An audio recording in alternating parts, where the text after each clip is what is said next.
de Yahweh. Le péché avec S à la fin, c'est le péché étant des actes qu'on pose. Et Satan et ses démons exerçaient leur autorité sur nous à cause du péché adamique. C'est très important. Et ce péché aussi a donné l'occasion à nos traditions, c'est-à-dire les liens, les autels, les malédictions générationnelles, de pouvoir régenter aussi leur influence dans notre vie. Ça, c'est la position de tous les élites avant la croix. Dans le tome 1, je vous ai dit, quand Yahushua est venu sur la terre, il monte à la croix. Ici, il monte à la croix. Qu'est-ce que Yahushua a fait? Étant notre sotéria, écoutez-moi très bien, sotérion, aphésis, roumaille, ce sont des choses qu'on avait vues.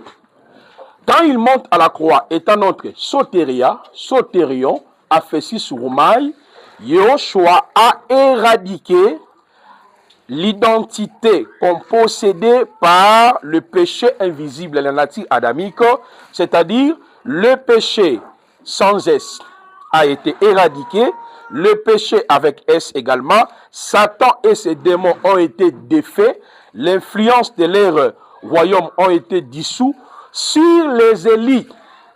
Et nos traditions, liens, autels, malédictions générationnelles, familles sacrifiées, ont pris fin à la croix de Golgotha. C'est ce que Yahushua a fait pour nous à la croix. Je vous recommande vivement cet ouvrage, les 4 optiques de la prédication de la croix, que vous pouvez lire religieusement. Vous allez découvrir ce que nous étions avant la croix et ce que Yahushua a fait pour nous à la croix.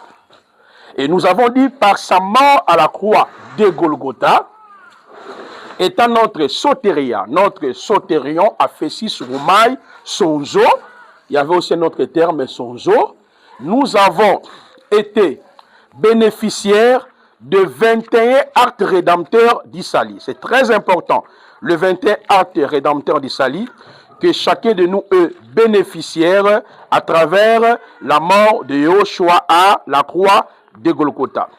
Parmi ces 21 actes rédempteurs, nous avons abordé sur la rédemption, les rachats, la rançon, le pardon, l'imputation, la substitution, la justification, la propitiation, la